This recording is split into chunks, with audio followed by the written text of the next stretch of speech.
Hi everyone, my name is Aaron Peterson and I use he, him, his pronouns. I'm the Assistant Director for the Career Coaching and Counseling at the UConn Center for Career Development. Today I'll be presenting on how to find contacts to request informational interviews. You may have noticed that this week seems to contain a lot of work, but each component is there to make what can be a very stressful experience for most people much easier. The entire week is centered around building real networking connections and learning how to find, connect, and speak with people who are working in your field of interest. Today's presentation is focused on using two platforms to identify potential networking contacts. We'll be looking at Husky Mentor Network and then at LinkedIn. Don't worry if you don't have an account set up for either right now. Both are free and easy to set up. If you have questions about creating an account or setting it up, just remember you can always meet with a career coach about that. So before we get started, I just want to go over a few items so you know how to participate in today's webinar. You should see your attendee interface on your computer desktop in the upper right-hand corner. You're listening in using your computer speaker system by default. If you prefer to join over the phone, just select telephone in the audio pane and the dial-in information will be displayed. You'll have the opportunity to submit text questions by typing your questions into the questions pane of the control panel. You can send your questions in at any time during the presentation. They'll be addressed during the question and answer session at the end of the presentation. Once you leave today's webinar, you'll be directed to an evaluation for the presentation. We would appreciate it if you'd complete that and provide your feedback. Note, today's presentation is being recorded and will be emailed to all webinar registrants within 24 hours. Okay, so let's start by talking a little bit about Husky Mentor Network. You can find Husky Mentor Network on career.uconn.edu, and it's right here underneath this sliding banner. If you click this, it's going to bring you in to where you can view the resource. Now, if you haven't set up a Husky Mentor Network account yet, that's fine. It's actually really easy to set up. I'll walk you through a little bit about what the setup process kind of looks like. But we're going to be looking at our test account, so it's already kind of an established student account. So to just give you some background on what Husky Mentor Network is, Husky Mentor Network is actually a place where students or recent alums can talk to other alums who have elected to be in there and are really looking forward to speaking with you. So you can use this as a student, you can use this as a recent alum, and you certainly, when you graduate and you're established in your career, can sign up and register to give advice, as you see here. So what we'll do is we'll click register to get advice. This will bring you into the, registration page, but we're actually already logged in. So how this whole platform works is it takes the information that you put in by your profile and it matches you with alums that have similar criteria or meet some of the goals that you've set for yourself. So I can actually show you, if I go to edit my profile here, what the different areas it is that it's looking at. So when you set up, you can put in your name and your email and contact information. There's also the ability to pull in most of the information just by connecting with an existing LinkedIn account. So if you already have an established LinkedIn account, this will actually make setting up your profile a lot faster, but it's actually not that big of a deal to set it up kind of from a blank slate. Maybe takes 15 minutes or so. But anyway, you can see the different areas that you put in, including what degree you have. So in this case, we're going to be working as a psychology student graduating in 2021. I don't have any work experience loaded in here right now. You'll also be asked as you set up your profile if you want to be connected with any of the affinity groups or specific schools and colleges, so you can see how you can select those. So we're going to be using CLAS. I've also elected that I'm part of the SSS affinity group, but you can see there's a number of other affinity groups that are in here as well. You can also put in career goals. So where do you want to see yourself living?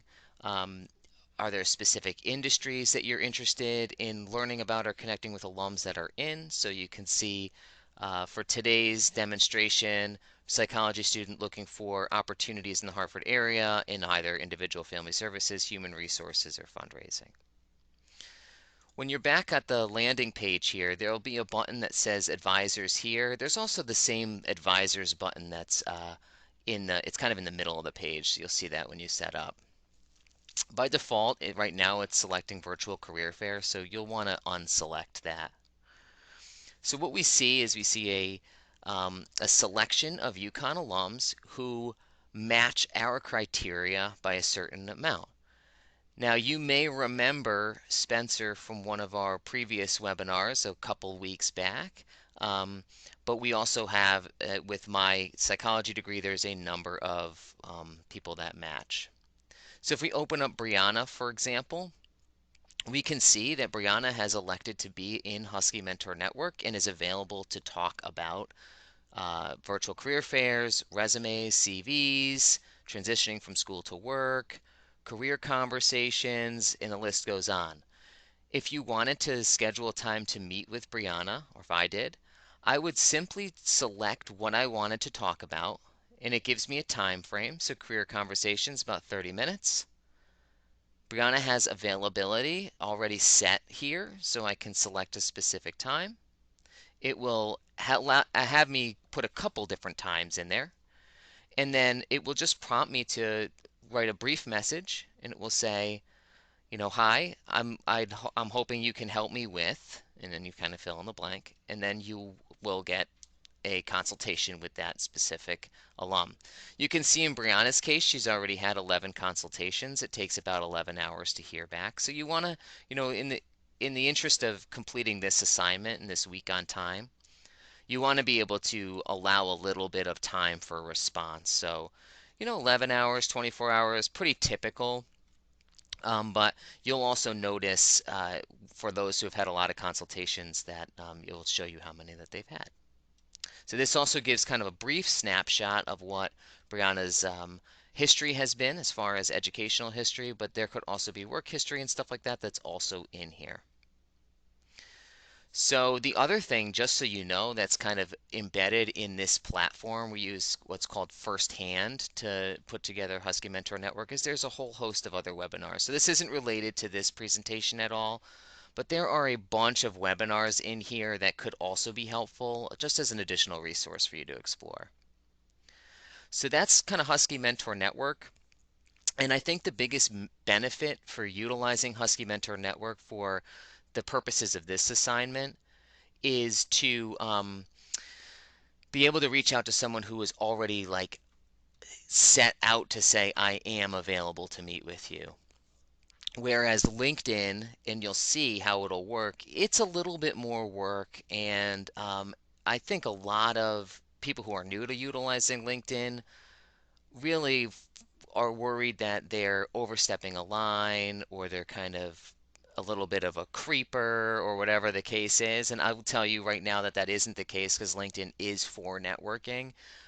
But I think Husky Mentor Network, if I were a student, would be the first place I'd try. But I think it's important to know how to use LinkedIn for the same sort of outreach efforts. So we're going to move into LinkedIn right now. And again, feel free if you have any questions about Husky Mentor Network, put them in the chat pane. And you can also set up individual career coaching appointments to kind of go over any of this stuff. So LinkedIn, if you're not familiar, is an online networking platform. You can see from its page, it's kind of if it feels a little bit scattered and messy. If you spend a little time in here, you kind of get used to where things are. But I would tell you from a user interface, it's not necessarily my favorite thing. But for what we're going to do with it, it is by far the most powerful thing that I'm aware of as far as finding people who are going to be willing to talk to you.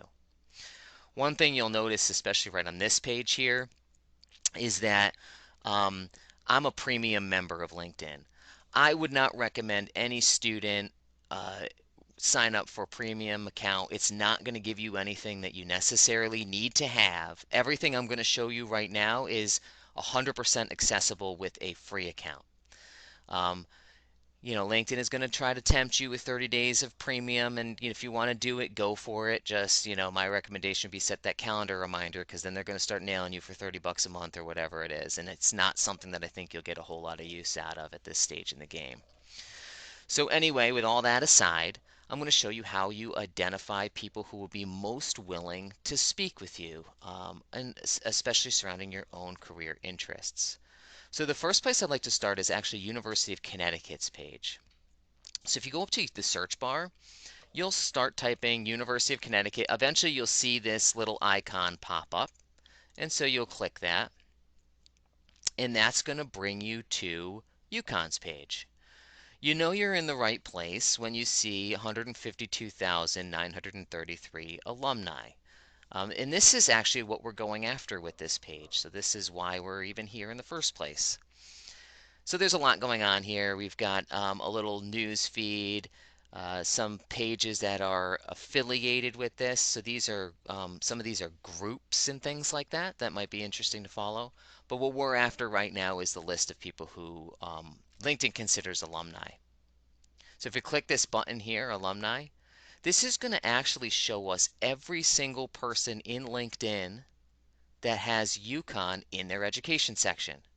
So although it says alumni, if you have a LinkedIn account right now and you have in your account that you're a UConn student, you're actually represented in this number. So it's not strictly alumni, but it is a lot of people that will be pretty much willing to speak with you for the most part. UConn is really known for a very strong alumni network, so this is one of the benefits of going to a large scale university like this where you have access to this. So anyway, instead of scrolling through all 152,000 alumni, we want to set some filters. But I will show you if I scroll down here, these are all the people, all their profiles, and they're actually organized by how closely I'm connected to them. So your list might look vastly different from mine because this is just geared with how closely I'm connected to people. But we don't want to have to go through all 150,000 of these. So we're going to set some filters. So let me go over what these filters are. We have the area of the country that they live in, the company name that they work for. If we click next here, we can see their kind of functional title in their organization, their major. Go over one more.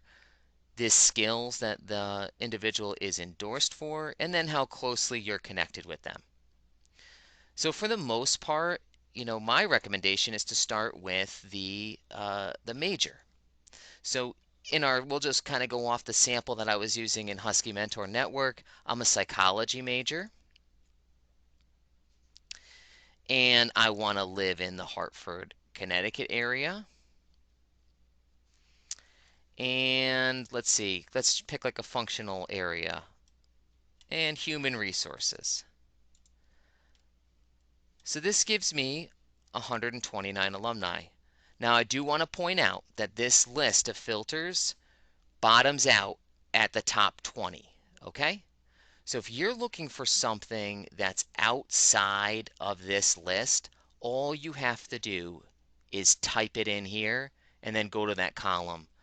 So, psychology is up here at the top because it's the most populous major at UConn. So that's why there's like the most people. But if you're in a smaller major, you might just not see it represented in this list. So all you have to do is just type it in up here, go back over to where they studied, and you'll see it there. We're just lucky that today I happen to be able to pick stuff right off the top of the pile here. So anyway, now we have a pretty nice list of alums that meet quite a few criteria for us. So I want to show you what some of the benefits are of actually opening up some profiles. So we'll start with Venice Sterling here. Looks like an interesting job title. So I'll click on this. Now, what I like to do is I like to go straight down to the bottom and then work my way up, so I get a good sense of like who this person is and where they've been and what they have been doing and what they are currently doing. So down here we can see that Venice graduated in 2013 with a degree in psychology, went on to get a master's. Not clear if that master's is completed yet or not, doesn't really matter to me. Looks like while an undergrad, Venice was a resident assistant, then had done an internship at UTC, now known as Collins Aerospace. Came up here. She was a human resource service partner, and now is working at Aetna and has had two different job titles while at Aetna. Now, I can utilize this information that I have probably to generate some talking points if I were to reach out to Venice. But the other thing that I can start to be on the lookout for is, let's say I'm kind of looking for an internship maybe next summer or during the school year or whatever. I can see what's, if this is like the end goal of mine, what can I do now to replicate this person's success? And you'll start to notice a lot of internships and other companies and things that maybe you haven't heard of before. And you'll see what the job title is. You might even see some detail under here, like there's detail under this one for what this person does or did there. So, just in that sense, it's a lot of great information that you can utilize. Now, what we want to talk about today, though, is actually connecting with this person and maybe starting a conversation. So, a little bit different than Husky Mentor Network in the fact that you need to, you kind of want to delicately go into this conversation. That way, you can build trust with this person kind of over the course of a couple of interactions. So, here's what my suggestion is, and this certainly isn't the only way to go about doing this. But my suggestion is to first get this person to be your first degree connection before you ask them to talk to them. Okay, so it's like a multi step process. So Venice Sterling is a second degree connection. And what that means is that I know somebody who knows Venice. Okay, I actually know 17 people who know Venice. I could, if I wanted to, reach out to some of these people and say, how well do you know Venice? Would you be able to introduce me?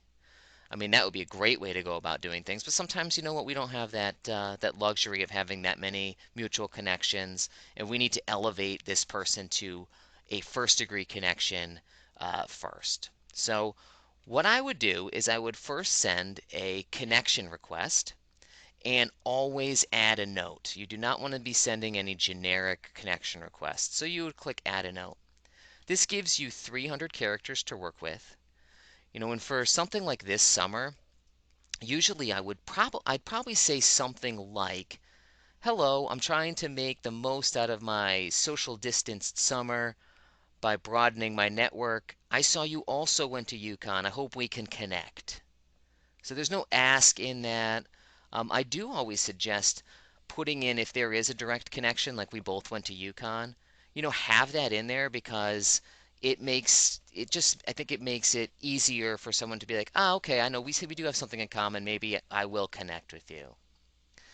Connecting is simply, it's nothing more than just saying, sure, I will be in your quote unquote network. Now, um, the next step, once you're a first degree connection, so this doesn't say second, you can send a message, and that message will be free, and it will give you many more characters. So you can then ask to see if you can set up a time to have either like a Zoom or Google Hangouts call to talk about their experience working in that industry, and hopefully you can connect with them in a more real way to have like an actual conversation. I usually like to wait though until you're like somewhat connected. So you might actually want to send out a number of connection requests and then a handful of messages and see who will kind of respond to you and say, sure, I'd love to meet with you and talk with you. And then that will help you kind of escalate that. You can really bring that relationship to more of a personal level where you'll all of a sudden you'll get all sorts of opportunities.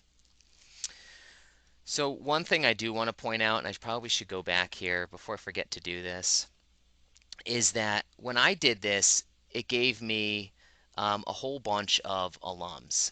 And you can see that each one of these it says second, or it says first or third. And this means that I can actually open up these profiles. I'm going to show you what it looks like when you don't have enough connections, and then I'll talk to you about how you can add connections. That way you can see more stuff. So you're going to see that in a minute. I just want to recap this. So to get to this, we went to UConn's page. We clicked on alumni, and we selected what filters we wanted to using this next arrow. Again, if the filter you're looking for doesn't exist in this list, you could just put in a keyword and it will float to the top and then you can add it. You can always clear these off. What I would say though is if you put in a keyword, so like let's say you put in, biomedical, because that was your major. Well, let me clean some of these off because it's not gonna get rid of this. We'll start with just biomedical, because biomedical engineering is not actually represented in the top 20. And when you come in here, you'll see that people have selected a number of majors that there's 3 that are, pretty close to that major. So you actually, if you're a biomedical engineering student, you might select all of these. But the one thing I would do is once you get to the thing you're selecting, so if this were the major I want to look at, I always recommend cleaning off your search term because you'll likely get a bump in the numbers here. So any search terms that you put in, clear them off and just have what the filter was that you were looking for. Okay, so I'm going to, instead of going off on this long tangent about all that stuff, I want to show you the other direction where you can find people to talk to that's outside of the alumni search tool, which is what we call. So let's actually use Aetna. And so I already have it up here, but I'll show you kind of how you can find it. So you would type something like Aetna. Now it's not popping up yet. Maybe, all right, company. Here we go. And now we're always looking for the icon, right? So here we've got this. This is it. Okay, so we'll click this. This brings us to now a company page. This is what most company pages look just like this. Um, you'll notice it has a very similar search tool down the side, but instead of saying alumni, that's not in here, there's one that says people, and it's basically the exact same tool. So the filters are a bit different. We've got the location that people at Aetna live in, where they studied, what they do, what they studied, so on and so forth. So you can set your own filters here. But I would assume here, let me find like somewhere far away. Let's do like Chicago, just to illustrate. Okay, let's see, I found a good one. All right, so this says second. This says LinkedIn member. This right here means I can't, like, I'm clicking on this, I cannot open up this profile at all. Will not let me see it. So in order to see this person, I'd have to be closer connected to them. So you can do that in a couple different ways. One thing you can do is you can add a bunch of connections, or you can add fewer connections, but people that have a lot of their own connections. I would recommend each and every one of you participating in this webinar to reach out and connect with me, Aaron Peterson, on LinkedIn. I will connect with you if you have UConn in your education section, so it's not a big deal. And then you'll have everybody that's on this that says second degree will now be a third degree connection for you, so you'll be able to see their profiles. So you can either connect with more people. The other thing that you can do is you can join groups. So good groups to join typically will be like groups that are affiliated with a university or with an industry, topic area. So good like university ones that are big would be like, well, University of Connecticut has its own group. University of Connecticut alumni has its own group. The different schools and colleges have their own groups. Center for Career Development has its own group, right? So every single person that's in that group is now considered by LinkedIn to be a third degree connection. So you'll also be able to see those profiles as well. So just to recap on this area, you search if there's a target company that you're interested in, you can always go to that company and click on people and set your filters. You can also do it through the university, direction that way through UConn. So I know I covered a lot in a short period of time. Again, even if you don't use LinkedIn for this particular assignment to reach out to people, just know that you can utilize it to replicate somebody else's success. It'll make your life a lot easier. It gives you a nice big picture of kind of what people are doing with their specific backgrounds. So I definitely recommend that you do that. All right, so I think I've covered all that I wanted to cover with that, so I want to move to the questions and answers portion of this webinar. So as a reminder, you can still submit questions through the questions pane in your attendee control panel. And again, we'll be emailing this webinar out to anyone who's already pre-registered. If you have specific questions about this stuff, you can always set up an individual career consulting appointment with any of the coaches on our team. We'll be happy to kind of help walk you through this stuff on a more individual level. But again, thank you so much for your time, and let's move on to the questions. Okay, so we only have a couple questions that have come in so far. So please send in questions if you have them. I mean, there's not going to be any problem getting through all of them right now. We have some time. So one of the questions that I got is, what if I reach out to someone and they don't respond? How can I follow up? So this is going to happen. You will reach out to people and they will not respond to you. I mean, that's just one of the things, especially in LinkedIn. You know, you might find that, I don't know, 10, 20% of people might respond depending on the industry. So if you send out multiple requests, you'll get, you know, more responses, hopefully. So my first thing I would say is send out multiple requests to speak to people. The other thing about following up is, yes, you should follow up, but you don't want to follow up and kind of be a pest. So, you know, follow up maybe in 5 days, and, you know, with a statement saying, I know it's really busy, just thought I'd reach out one more time, just seeing if you had the time to meet with me and discuss this stuff. I also had a question, can we add you on LinkedIn? You absolutely can add me on LinkedIn. I'm pretty easy to find. My name's Aaron, E-R-A-N, Peterson.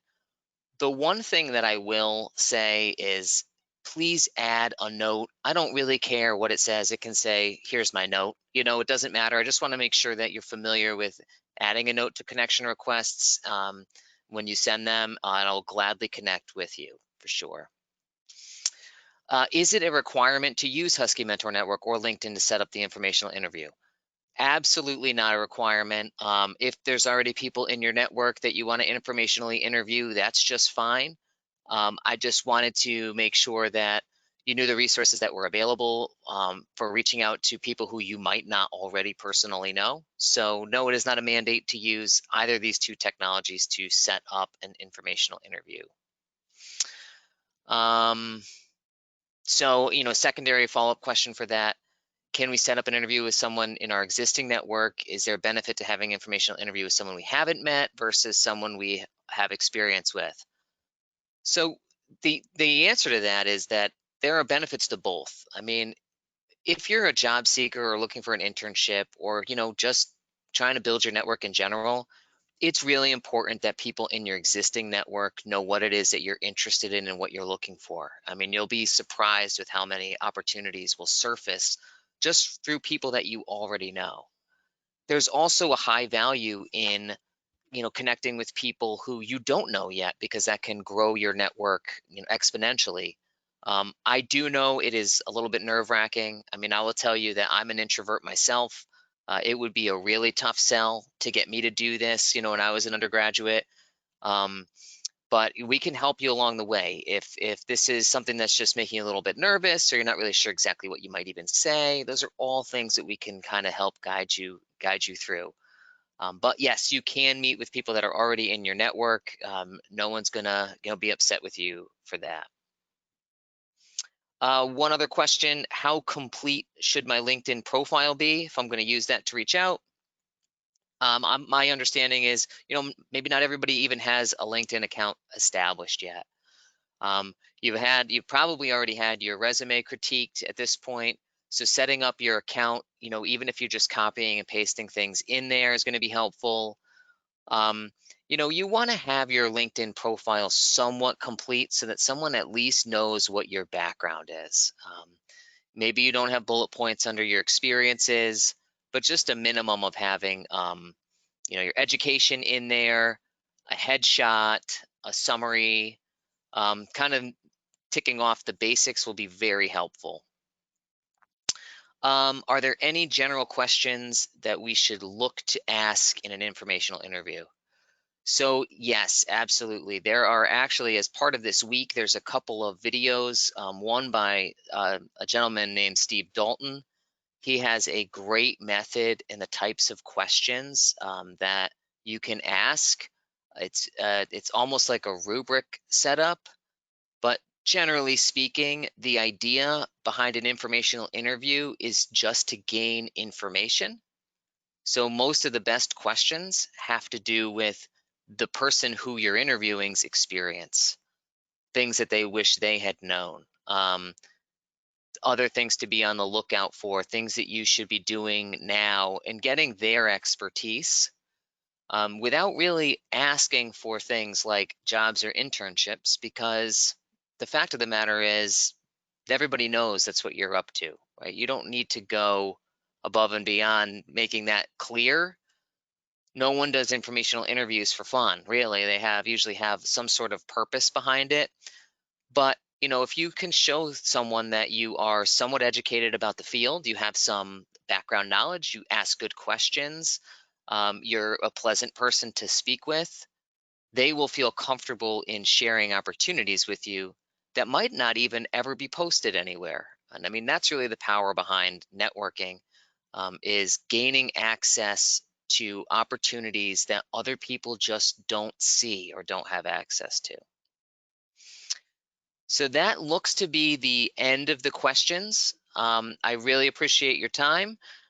Feel free to reach out to me via email if you have a question that dawns on you after the end of this, or if you're watching the recording. Thank you so much for your time. Have a great rest of your day.